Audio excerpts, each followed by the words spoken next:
안녕하세요. 황태양 원장입니다. 오늘 촬영할 유튜브 방송은 감초 스테로이드 드립에 대한 얘기입니다. 이 얘기도 환자들이든 아니면 제 주변 지인들한테 정말 20년 넘게 정말 꾸준히 듣는 얘기고요. 이거는 합성 스테로이드와 식물성 스테로이드를 구분하지 못하는 의사들의 무지 아니면 이제 한의학을 비방하기 위한 잘못된 근거 없는 낭설이고요.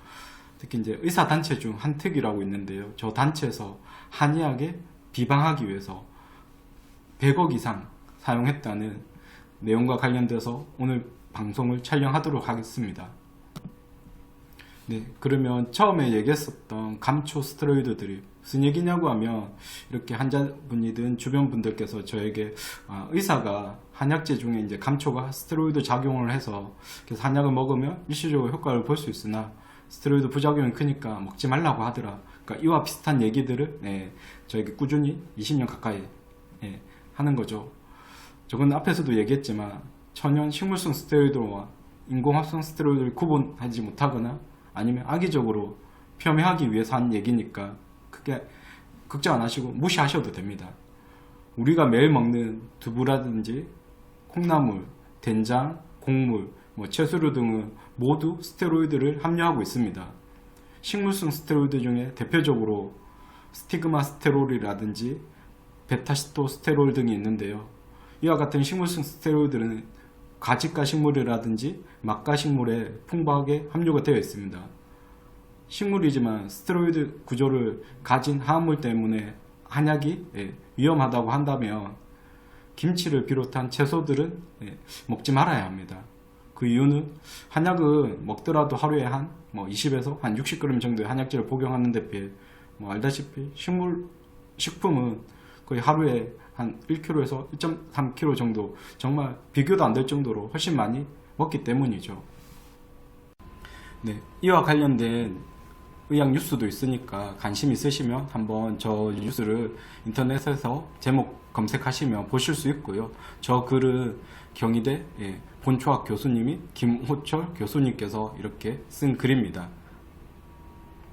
한약 중에는 스테로이드가 없다.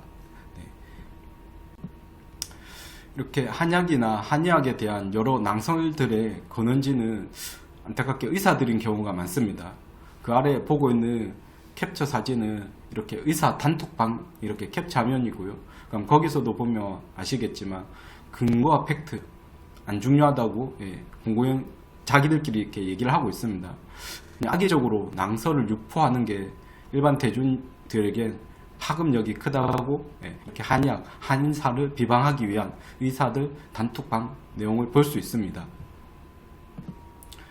제가 조금 전에 얘기 드린 그 의사 단톡방 그 내용 말고도 정말 입에 담기에도 좀 부적절한 표현들을 의사 단톡방에 많이 올라와 있는데요.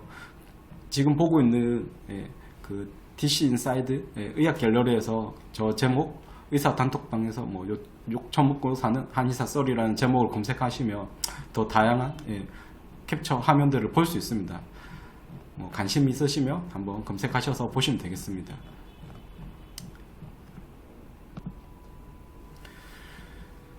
의사들은 지난 수십 년간 한의계 이렇게 발전에 방해하기 위한 여러 일들을 자행했었는데요.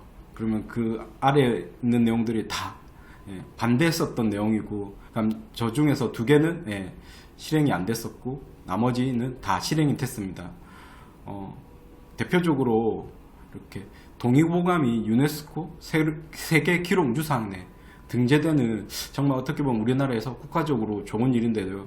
거기에도 의사협회에서는 반대를 했었고요. 물론 의사들이 반대도 불구하고 세계 기록 유산에 등재가 됐습니다. 그럼 그 외에도 98년도에 고려대에서 한의대 설립을 추진을 했으나 당연히 의협에서 반대를 해서 무산이 됐고요.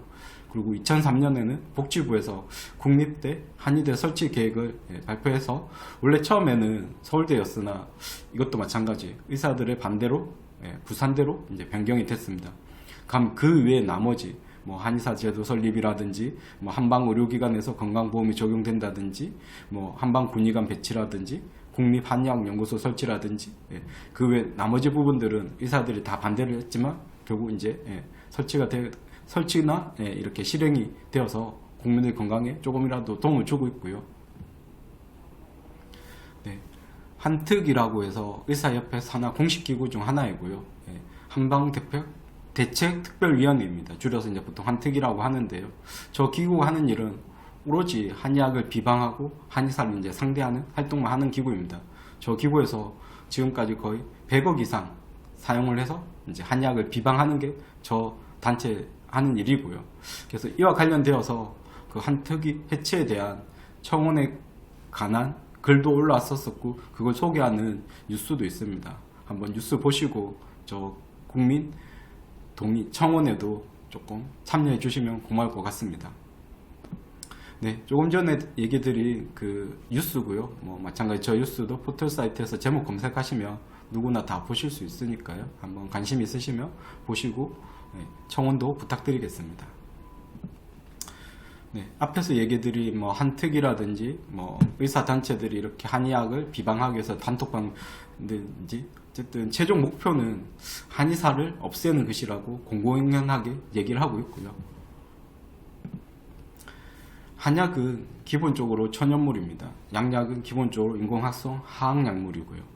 그렇기 때문에 한약재는 유기농, 친환경 비료나 사료로도 활용을 하고 있습니다. 양약은 환경오염 및 생태계 교란까지 시킬 정도로 도구를 자극하기 때문에 꼭 의약품 폐기함에 버려야 합니다. 그 아래에 보고 있는 뉴스가 최근 대한약사회에서 인터뷰한 의학 뉴스인데요. 그 중에 일부 내용만 보면 약은 화학물질이다. 즉 일반 쓰레기와 함께 버리거나 싱크대, 변기 등에 버리면 하천이나 토양으로 유입돼 환경오염은 물론 생태계 교란까지 일으킬 수 있다고 얘기를 하고 있습니다. 네, 조금 전에 소개한 그 의학 뉴스고요. 마찬가지 저 뉴스도 포털 사이트에서 제목 검색하시면 누구나 다 보실 수 있습니다. 네.